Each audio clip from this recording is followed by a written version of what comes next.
City of Stevens Point Public Works Committee meeting, recorded April 11, 2022.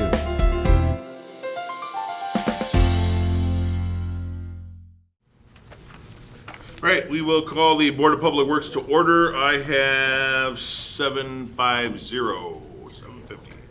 Let's see, Trish, you want to do a roll call? Jess is going to do it. Jess, we going to do a roll call? Sure thing. Mayor Riza, Here. Mr. Alder Slawinski, Here. Alder Hoffensberger, Here. Alder Kneebone, Here. Alder Morrow, Here. Alder Kamer, Here. and Alder Zarazua. Here. And everyone is present, so we will continue. Item number 1 is the director's report. Director?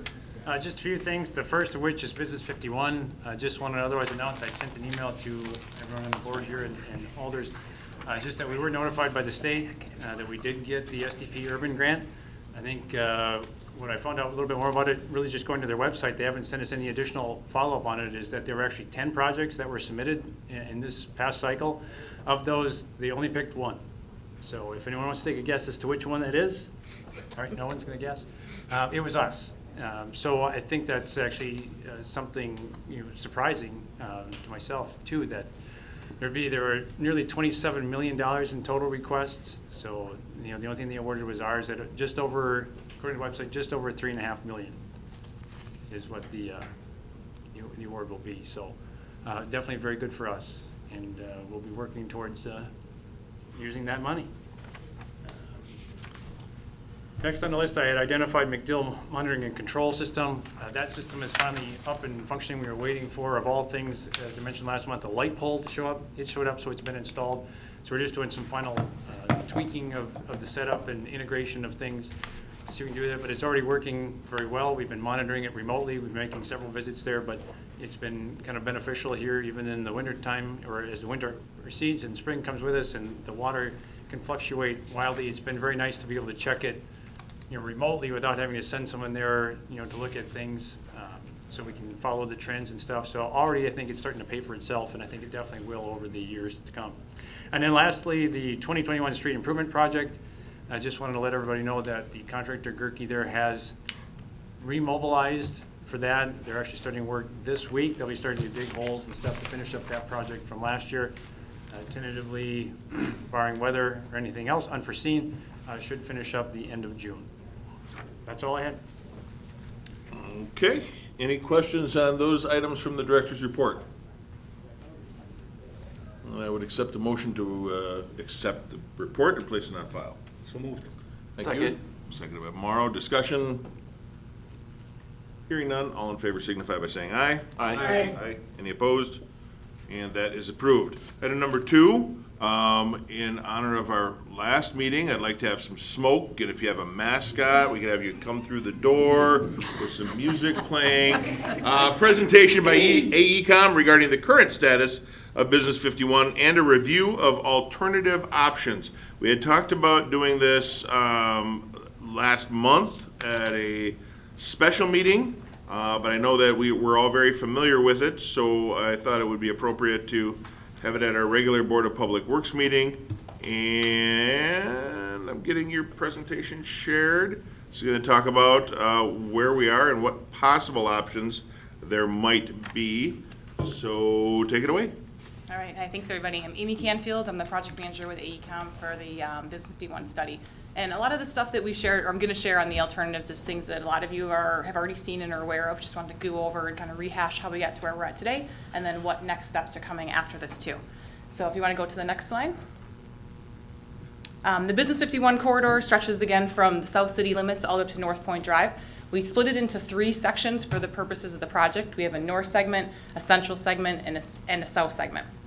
Now this area along Business 51 has a variety of traffic volumes too. At the minimum, it's about 9,000 vehicles per day, and at a maximum, about 13,700 on the corridor. Next slide. Now, the purpose of the Business 51 project, do you want to keep going? Next slide. Next one. Why is it? Oh. Yep, there we go. Purpose of the Business 51 project here is to address pavement, safety, and multimodal needs. Well, we want to ensure that the traffic flow that's currently on the roadway and those that are predicted can continue to handle whatever alternatives we propose. So pavement needs, most people find this one very obvious when you drive down the road, especially in the springtime. You notice lots of potholes out there, and the roadway surface is kind of rough.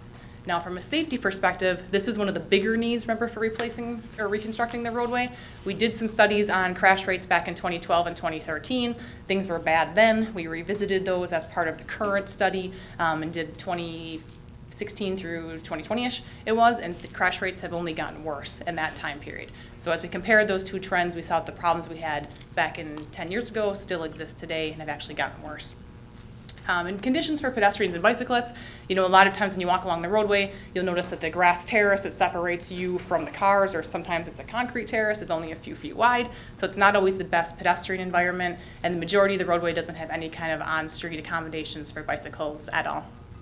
So one of the things that you will note, though, that I want to point out before we move on in the needs section, is that traffic flow is not a need for the project. So traffic volumes, when we looked at them historically, since 2005, the overall traffic volume on Business 51 has actually been decreasing. And that's even like before COVID was considered. So that was from 2005 through 2017, which was the last time WSDOT did standard counts along the corridor for the whole corridor.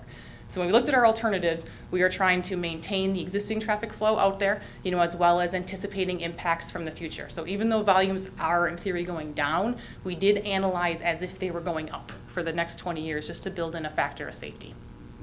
All right, next slide.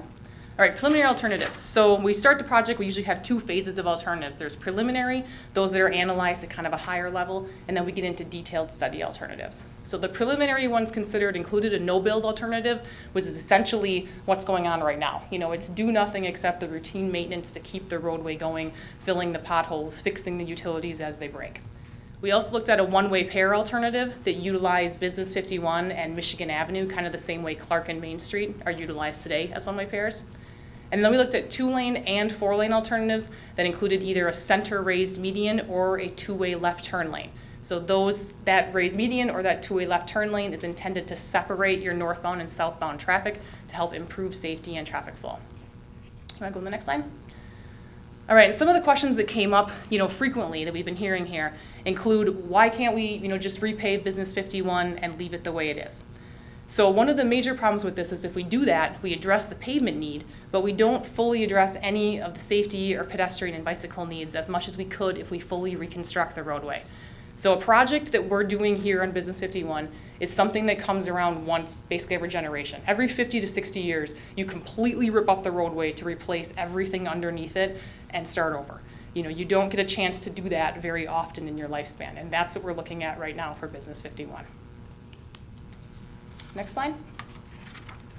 Another question that comes up a lot is concerning the number of access points on the roadway. So the current proposal with the recommended alternatives is going to include reducing the number of access points or driveways.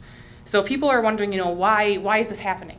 Well, anytime the city looks at permitting a new parcel or new property, that parcel gets one access point to the roadway.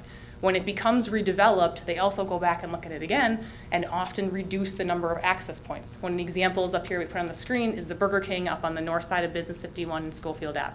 So initially that parcel had 2 access points. When it was redeveloped, it now has 1.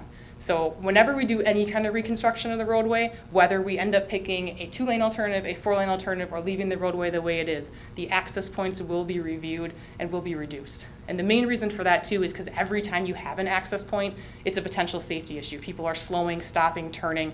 So to improve safety and keep traffic flowing along your roadway, you want to minimize the number of access points that you have. Okay, next slide. And another question, again, in the preliminary alternatives here is when we're looking at lane reductions, whether it's from 4 lanes to 2 lanes or a 3-lane with that center 2-way left turn lane, people wonder, does this work? Has this been done before? Are we the first people to do this? So this slide shows you different communities around the state of Wisconsin only that have implemented road diets on roadways that have similar or more traffic than Business 51. And this list is not, all inclusive. This is just something we came up with off the top of our head that we know of working in the industry.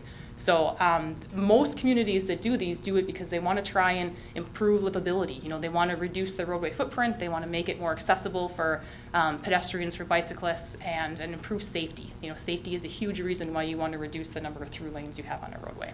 Amy, this is important too. What were the matrices used to determine whether or not they work? Okay, it sounds like it should be an easy question, but it's complicated. Generally speaking. Yeah, so Federal Highway Administration has a checklist you can walk through. You know, you look at the number of vehicles you have per day, you look at your peak hour volumes at signalized intersections, you know, you consider the traffic flow, how much trucking traffic you have, how variable your traffic is throughout the day, and there's, I think, like 8 or 10 criteria that you check off to go through here. And see, you know, do you pass or do you meet that criteria? We did do that evaluation. Scott has a copy of it, you know, at hand if anybody wants to look at it. But in a corridor like this, traffic flow is really determined by signalized intersection operations and what happens at those signals. So if we can adequately keep our nodes wide, we have a kind of a call sign here with our wide nodes, wide intersections, and narrow roads. So if we can keep things flowing at the intersections, the pieces in the middle will work themselves out. I have something. One of the other concerns is, I know from the south side, was the reduction of the number of access points for the south, for all the shop owners down there. Yep. And what's the determination that you have to see if this access point is good, this access point is bad, if they already have an established business? Yep. So every property went through a determination of, like, if you have more than one access point, we basically looked at what you had to try and reduce it down to one, with the thought being that we're reconstructing the roadway. Current city policy is that you get one access point. So as we looked at those to figure out which ones would stay and which ones would go, the goal was to keep traffic flowing so that you would not have somebody stop in the main line to try and make like a left turn and completely block all the traffic behind them while they're trying to access a driveway. So many of the access points that are eliminated are either not across from a two-way left turn lane, or they're too close to a signalized intersection. And then those property owners were given access either a little further away, or in some cases, there's a few shared access points proposed where business access is combined. We did have meetings with several South Segment property owners where we came in to talk about their specific access. And in some cases, there was, you know, an auto shop where they had two of them. They were both in the two-way left turn lane. We had marked the southern one for closure, and the guy was like, hey, can we have the northern one open instead? Sure, we can do that, because in that particular case, it really didn't matter. It just needed to be one. You know, we had other folks who had requested, you know, multiple access points, but in explaining to them that, you know, we're basically looking at one per business unless there's a very compelling reason why your business cannot operate without two. And we did find a couple of those where there will be more than one access point because of either a operational issue with deliveries or trucking where you just couldn't have one and have the business still be functional. Were you able to come to pretty much were you able to work things out with most of the business owners? Yeah, I would say most of the business owners, we're going to have follow-up meetings later this month. That'll be at the end of the presentation. Where we did go back and look at from an engineering side if we could make accommodations. And for most of the business owners, there are accommodations being made to satisfy that. There's a few that they're just in a rough spot. They're right next to a signal, or they had 4 access points and they can't keep them all. Without naming them, how many businesses were you not able to come to some kind of you weren't able to get something worked out? I would say from what we met with at the South Segment meeting owners, less than 5, on the South Segment that, probably will continue to disagree, with the decisions being made. But, we did try to explain to them why they can't keep the access point where it is from an engineering perspective too. Okay. Okay. Thank you. We've only met with the South Segment at this point. Next. Yeah, yep, sorry, next one. All right, so up here on this slide, this is a review then of the alternatives that moved into the detailed study phase. So these are the ones that we really, dug down in the details, laid down in design, created, more detailed plans for, and then these adjacent renderings that you see there too. So in the next few slides, let's talk through what some of the options were here. So people wondered, we have 2-lane alternatives basically considered throughout the entire corridor, and 4-lane alternatives were considered on the north end and then the far south end. They're kind of shown in the purple-ish color up there. So many people asked, why didn't you look at a 4-lane alternative in the middle there, in the piece between Michigan Ave and 4th Avenue? And the answer there is that we did look at that as part of the preliminary alternatives analysis, but we could determine right away just by seeing how wide a right-of-way we needed by offsetting some lines that it was going to have pretty significant impacts. And that's why it didn't progress the detailed stage. So unlike Plover and Whiting, we weren't blessed with a giant wide right-of-way to begin with. So to do a 4-lane alternative north of Michigan, we have to buy at least 12 feet of right-of-way on either side of the roadway between Michigan and Patch, let's say in that commercial area where we have a lot of businesses. If we do that, we impact at least 7 businesses, at least 2 more residential houses, and it leaves another 4 residences where the sidewalk is less than 10 feet from their front door. So then we start getting into more decisions about how close is too close for the roadway. You know, if we're not like directly impacting you, but do you want to open your front door and literally stepping onto the sidewalk? Those alternatives also impacted significant areas of the parking for the businesses that were, you know, not relocated but still existing, and now they lost half their parking. So is that business still viable? So for those reasons, that 4-lane alternative in the south segment there was dismissed early on because we knew the impacts were so great, and we had another alternative to look at that did not have those impacts. When you said south segment, you meant central segment. Well, in the south segment between Michigan and Patch, so from the bottom dotted line, those were the statistics I was giving. In the central segment, when we looked at 4 lanes there back in 2012, that was very, very ugly. You know, so that one fell off the table really quickly. I mean, the houses and things that were taken out through the south segment was intense. All right, for the detailed alternatives. So now we have these alternatives. We had in the north segment there a 2-lane and a 4-lane, and in the southern part of the south segment a 2-lane and a 4-lane that we were evaluating. And we wanted to figure out, you know, how do we select one of these? What kind of criteria can we come up with to compare them to each other to make a selection that's based on some sort of, you know, quantitative reasoning? So we came up with these 15 criteria. They each have a scoring system, 1 through 5. And so within there, you know, cost, you could score a 5, 4, 3, 2, 1, you know, right away 5, 4, 3, 2, 1. And we created a detailed sheet that shows what each of those values mean. Then we went on and applied that to each of the alternatives. So that's what we'll walk through in the next ones. We'll start with the south segment. So on the next slide here, this is in the area of the south segment. Now remember, the only spot we had the 4-lane being considered was from the south city limits up to Michigan Ave, so just about the bottom third of that area. And when we did our comparison here, and you can see on the right is the summary, and again, there is more detail on the website too if anybody wants to really dig into like why each number is what. But the 2-lane alternative scored about 10 points higher. You want to be a higher number. So 10 points higher than the 4-lane alternative. And the main reasons are, you know, when we're looking at a lot of these projects is this one is, you know, significantly less expensive than the 4-lane alternative was. In that bottom part, it best utilizes the existing right-of-way. And that was another resounding thing we heard over and over is, you know, please utilize existing right-of-way as much as possible. You know, people don't want to lose their land. They also, once you have relocations, it also adds up and is very costly very quickly. And then as well, when we do a 2-lane alternative, when it comes down to pedestrian and bike safety, which is another, you know, point of the project too, if you only have 1 lane of traffic to cross, it's much safer for you when you're crossing from east to west and helps facilitate that. You don't have a car stopping in 1 lane, you peeking out to see if the next person also stopped and then checking the other way to make sure that same thing happened. So this alternative here in the south segment was the one that scored the best, the 2-lane, by about 10 points. And then, Yeah, I have a question.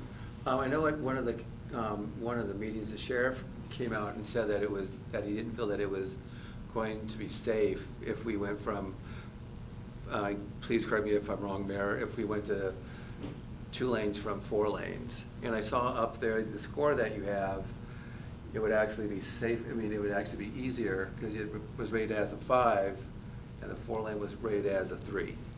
yeah, I'm not sure I'm familiar with the exact meeting. The sheriff may have commented or what his concern was, like pulling people, maybe pulling over or something.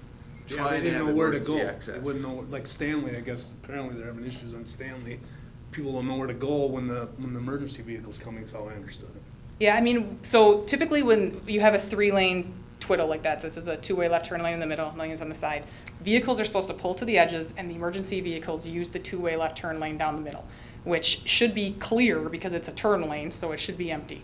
Now, one of the issues whenever we have any change with roadway is frankly just us and our community members as drivers learning that they always pull to the right. Like no matter what the road is, and on Stanley Street, you always pull to the right. You never pull to the twiddle ever, you know, and people sometimes don't understand that initially, and I think that's one of the problems they're having on Stanley Street is people are pulling into the two-way left turn lane. Well, similar to just learning how to use a roundabout too, that will come with time, but it shouldn't be considered a reason why we shouldn't build an alternative. We just need to focus on education and making sure people always pull to the right all the time on any roadway.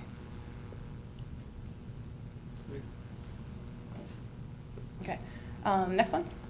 All right, so this one is looking at the Rice Street intersection. So where Rice and Whiting Ave are currently, they're currently offset a little bit.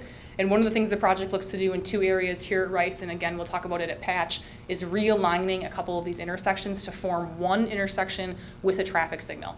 Now, this serves a lot of positives too that aren't necessarily reflected in these tables, because by having that offset too, it just makes it very awkward for people who want to do that through movement on Rice and Whiting. It also creates a lot more delay when you're trying to make a left turn at a stop sign versus if we create one signalized intersection, it's much easier for people to now get on from the side roads. And if we're eliminating one of the through traffic lanes, it's more desirable to have a signal to access Business 51 than trying to turn left from those stop controlled intersections. So lining up some of these intersections like this, not only, it has gains in safety for everybody out there, but it also helps with our roadway connectivity, it improves our traffic operations, and it can also help with areas where we have like a school and children or bicyclists need to cross the road. It's just a lot simpler. People feel more comfortable crossing at a signal a lot of times than they do at a uncontrolled, stop controlled intersection there.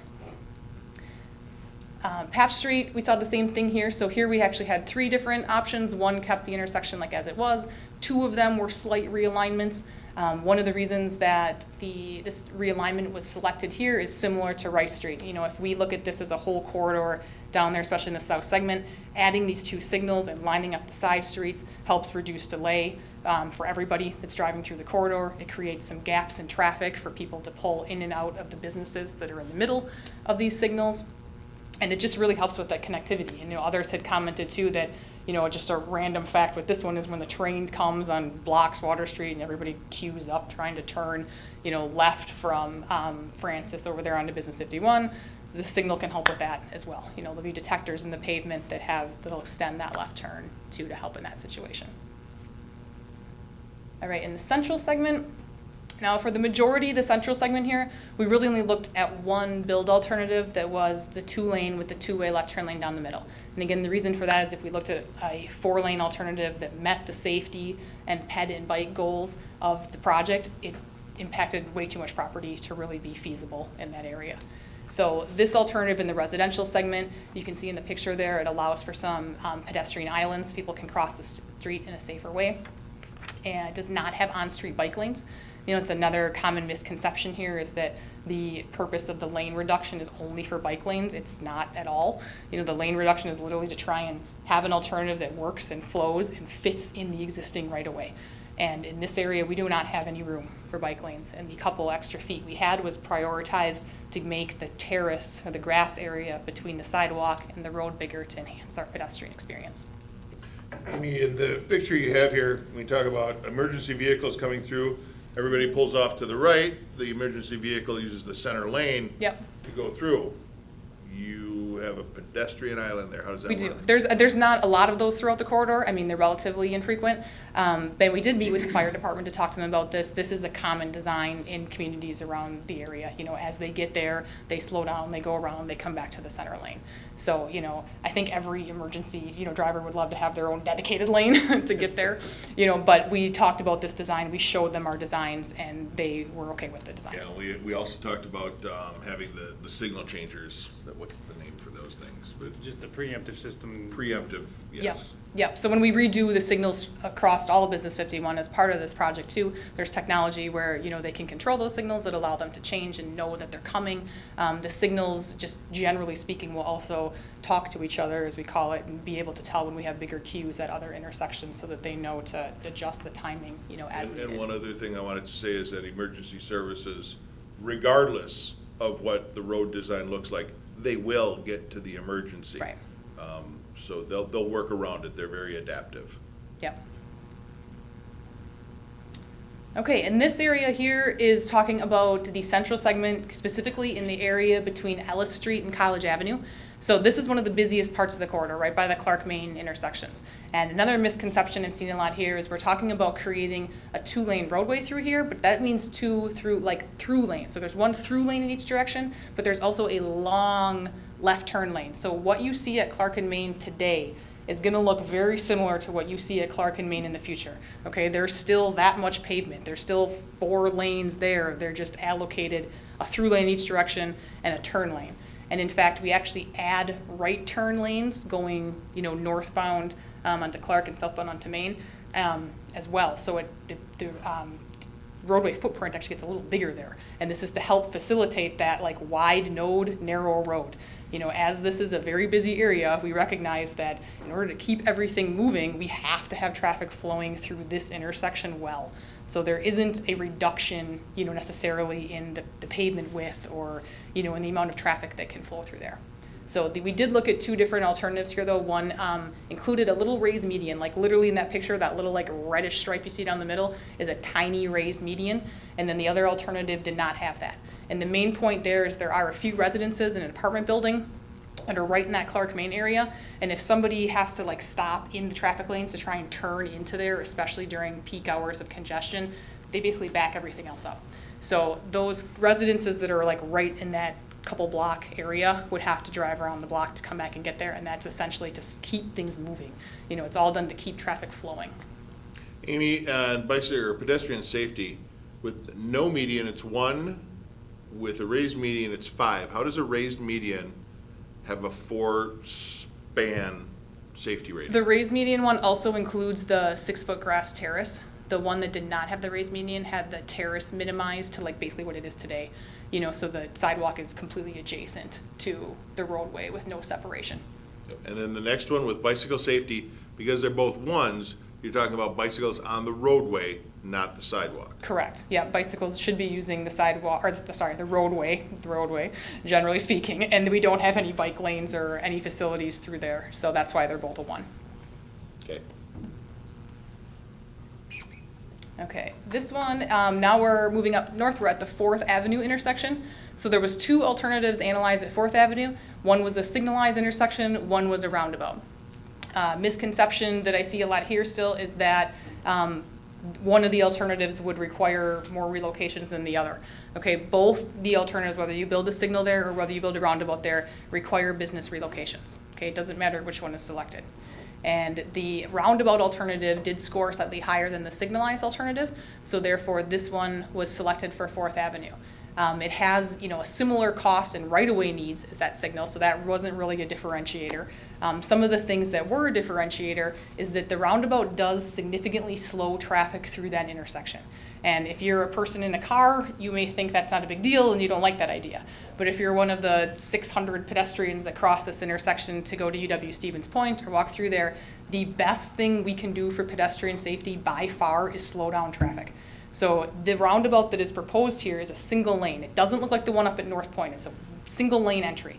So when you pull into there as a pedestrian, you have 1 lane of traffic to cross at a time, and you're basically forced to make eye contact with the drivers as they're coming through, and that really helps improve safety for pedestrians through there.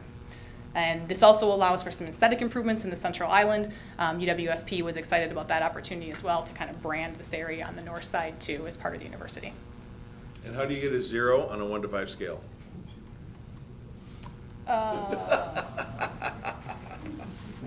Hold on. It was that bad. Ask me in a few minutes when we're done here. Hold on, where are we? That's okay. Oh, option 1, I got this. 4th Avenue. Sorry, didn't mean to put you on the spot there. Nope, you're supposed to get a 1. You found it says, I wrote the roundabout option provides 1 point for providing pedestrian refuge islands and 1 point for slowing speeds through the intersection. So that's 2 for the roundabout. The signalized gets a 0 because it doesn't do anything to improve pedestrian or bicycle safety versus what's there today. So there's no change. No, but the scale was 1 to 5, not 0 to 5. You're correct. Shouldn't sir. it be okay? Yes. All right. Okay, north segment. Okay, so here we are between 4th Avenue and North Point Drive. The two alternatives were considered there. One was the 2-lane with a raised median. So it's shown in the image. You can kind of see on the bottom, it actually has 1 lane in each direction, a raised median, and a buffered bicycle lane. So there's a area of hatching that separates the bike lane from the travel lane. The other alternative considered here was a 4-lane roadway that also had bike lanes, with it too. So in this area, a little closer scoring versus the south segment, where in the south segment, the 2-lane was ahead of the 4-lane by 10 points. In this area, it's not quite as significant, and the main reasons for that are we have a lot more right-of-way to begin with. So the cost separating the 2-lane and the 4-lane isn't as significant. Neither are the right-of-way impacts from what we saw in the south segment. So here, though, some of the reasons why the 2-lane alternative did rise to the top. It is cheaper, though, than reconstructing as a 4-lane. And again, if we're reducing the number of travel lanes someone has to cross, that makes it safer for pedestrians. This one does provide a very significant multimodal improvement with regard to the buffered bike lane. And with it being in an area that does have a lot of pedestrians, bicyclists, or could have the potential to up by the university, it was seen as a way to promote that kind of livable, walkable community for the students and people using that corridor up there. All right, so that was an overview of just, what the alternatives were, why they were picked. Like I said, there is giant spreadsheets that describe all of those, different rankings and things that are on there too, available online. Or happy to answer any questions. As we come up here and look at our recommendations, again, online there are drive-through videos, there are more renderings that show what these look like in various areas of the corridor. And then if you want to go to the next slide, Mayor, at the end, we'll go through the next steps on the project. So I spoke a little bit about the meetings we've begun having with the adjacent property owners. So we met with some south segment property owners back at the end of October. We had probably, I want to say, about 25-ish different property owners come in and sit down with us one-on-one to go through the access on their property. We're planning follow-up meetings at the end of this month on April 27th and 28th. Invitations for those will be going out to those property owners in the mail today. And the goal at those meetings, or not today, but this week. The goal at those meetings is to give them follow-up on some of the things that they requested. So, several of them requested some changes. We went back and looked at it as a design team, and now we're going to talk to them about whether or not they're feasible, and if they are, what we can do, to satisfy some of their requests. And we're gonna follow up with phone calls, just to make sure that nobody's invitation got lost in the mail or they didn't see it. I don't think we have phone numbers for everybody, but if you do, If some. then we can follow We up. definitely have some, because that's what we tried to do after the September meeting is, I don't want to hear, I never got it. It was on the fridge. So we followed up with phone calls wherever we could. Okay. We'll get those numbers to you. Okay. We anticipate having more of those meetings as we move on with the Design 2 with our central segment and our north segment property owners. So those will be held later this summer, and those people will again be invited to come in, meet with the project team, and discuss the access for their particular location. Can I Yep. just make a comment on that? I think this is like too late in the game.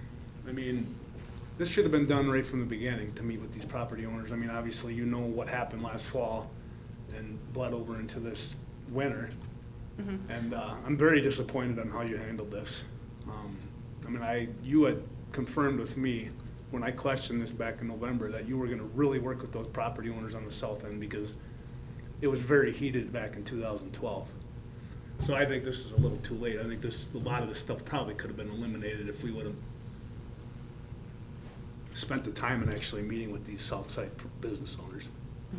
The reason we're having the meetings now too is because often it's important to select that roadway corridor first before you get into the individual access decisions. Because if we have a raised median versus a two-way left turn lane in the corridor, it can make a difference as far as like what the access can look like. So when we're having these meetings with the property owners, we want to be able to talk to them while we're in the 30% design stage about how that impacts their design. Typically in the planning stage, it's uncommon for a community on a 3-mile corridor to meet with every single property owner one-on-one on an individual basis. Well, again, you sat at that podium back in November and told me that you were gonna do all you could to work with those business owners on the south end. Okay.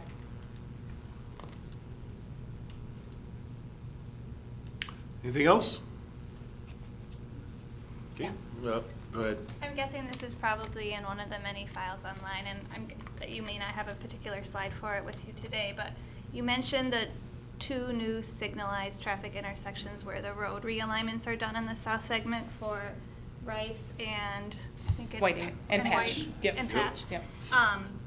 Do you have a sense overall on where those signalized traffic intersections will move to? Like how they'll be changed from where they are now? Like if there's currently 4 in the south segment and in this new design there would still be 4 but in different spots, or if there'd be fewer? So it's adding 2 signals. Okay. So right now, all of those are stop controlled on the side road. Okay. So it's adding 2 signals to the corridor versus what is there right now. Would the remaining 3 stay in the same spots, or would they move? They stay in the same spots. They stay in the same spot, okay. Yep.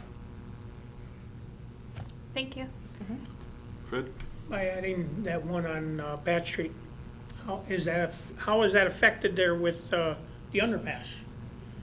It actually pulls, I don't know if you want to go back to that slide maybe. Ooh, It's let's see if probably, it's it actually pulls the intersection further from the underpass. So that's better for us because we have more time to, develop the downward grade to head under there. I don't know if you can see. So yeah, the Yeah, so existing, in this picture, Fred, the underpass is here. right, so the signal is spaced further from the underpass than it would be today. Well, Okay, thank you. today there is no. But I mean, the traffic and the queuing and everything will be further away. And I'm assuming that right turn off of Patch onto Business 51 North is going to accommodate trucks, because we do get Yes. trucks that come through there to go to the mills and stuff. And I know, you see it now where they're taking up, bleeding over into the southbound lane. Yeah, when we get into the 30% plans and final design, that's when all the specific turning movements and everything are run for the various movements at all the intersections. Okay. Okay. Um, So, and I think Process is still yep. evolving. Yep, give me this up. So we're working on final design right now. I'm sorry, 30% design right now, concentrating on the north segment currently. And that process is continuing. After we're done with the north segment, we hope to move into south and central and complete the design yet this year. Anticipated construction would start with the north segment and then move on to the south segment. Scott mentioned how he received funding for that area. And then from the south segment, the city's goal was to move basically up there and then connect back to where the north segment was. So all funding dependent, but there's just a potential timeline up there. Okay. We will very likely ask you back after you've had the meetings with the south side people that are concerned to see what, if any, changes might be implemented. Okay, Okay. All right, thank you very much. thanks.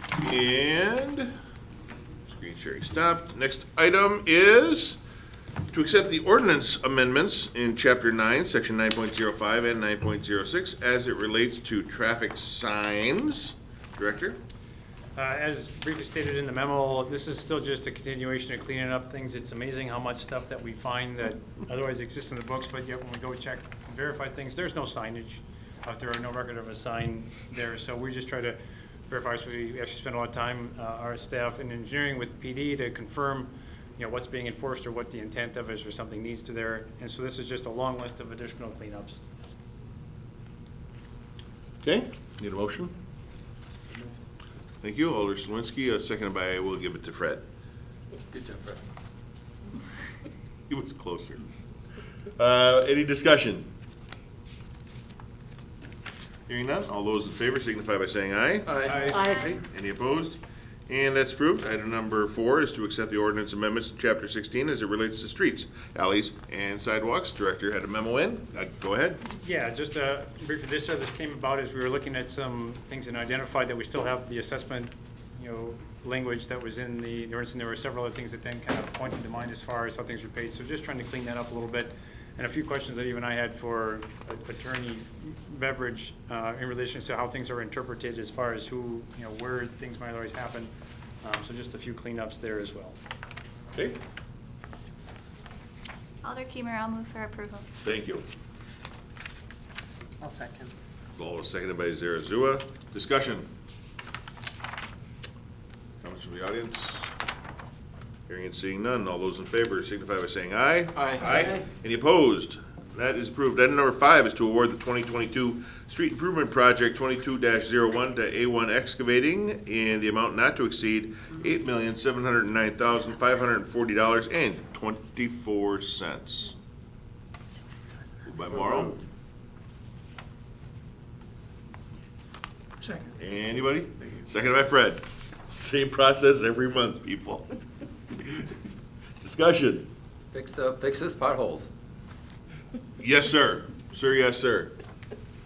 All right, comments from the audience? Hearing none, all those in favor signify by saying aye. Aye. Aye. Any opposed? And that is approved. Item number 6 is to award the 2022 pavement project 2204 to Farner Asphalt and Sealers in an amount not to exceed $244,303.13. Moved by Morrow, seconded by Slawinski. Discussion? Fix more potholes. Yes, sir. I had a question, I had a question about the contingency costs that Director Badun touched on briefly in the Finance Committee memo. I'm wondering if the 15% contingency is required or just standard? And if there's situations where the bids are above engineering estimates, can we award the base bid with a lower contingency of, say, 10%, or is that 15% locked in? No, the 15% is not locked in. The 15% is statutory. That's Okay. the most we can modify a contract there without having to redevelop it and rebid the work, and that's just part of the bidding laws. So it's just the industry standard approach to Okay. taking it. So we're not coming back and asking for More. potentially more money if we do Okay. happen to run over. And did I read your Finance Committee memo correctly in that typically you end up using about 5%? Historically, we've been between about 4% and 6%. Occasionally, we will go over, but 5% is a pretty good average for what we've run into historically across a variety of different projects. And then when, the final bills are paid for those projects, the amount that's the contingency that's not filled, is that just considered overflow, or where does that? It's my bonus at the end of the year. No, just No, so what we Let's usually report taxes. But you're familiar with the fall paving, so a lot of the money as we Right. get Anything into that's left projects. can go towards And we fall start paving. using, we continue to apply it to more road improvements, and otherwise, and if we don't use it there, then it gets carried over, and I'm sure, Okay. or Comptroller Laddick would explain how, that capital rollover into the next year, so it just goes to offset and reduce our borrowing in future years if we don't spend it. Very good. Okay, thank you. Anything else? Yes. Alder Morrow. One of the, I know that the costs are a lot higher. I know where I work, a lot of the people that I have do work on roads and so on, and they're making a lot more money because they can't find staff. So a lot of my guys are making $5, $6 an hour more than they did in years past, and they're still having problems finding enough workers. So, it's not just the materials that are costing a lot, it's the labor costs. And so a lot of people thinking that the city's getting gouged and so on, but the cost of labor is just going up and up, and a lot of these construction firms cannot find enough staff. And so they keep raising their rates, and that's being reflected in what we have to pay. And that's not just for us, that's everybody. True. Thank you very much. Anything else? Anyone? Hearing and seeing none, all those in favor signify by saying aye. Aye. Any opposed? And that is approved. Item number 7 is to award the 2022 curb gutter and sidewalk project 22-05 to Farner Asphalt in an amount not to exceed $230,238, $230,238.05. 5 cents. Make a motion to. Moved by Keemer, seconded by Morrow. Discussion. There's no potholes in the sidewalks. Fix those sidewalks. Fix those. Hearing none, all those in favor signify by saying aye. Aye. Aye. Any opposed? That is approved, and we are adjourned at 8:34 for personnel. A video of this meeting is available for viewing on the city's website, stevenspoint.com/videos.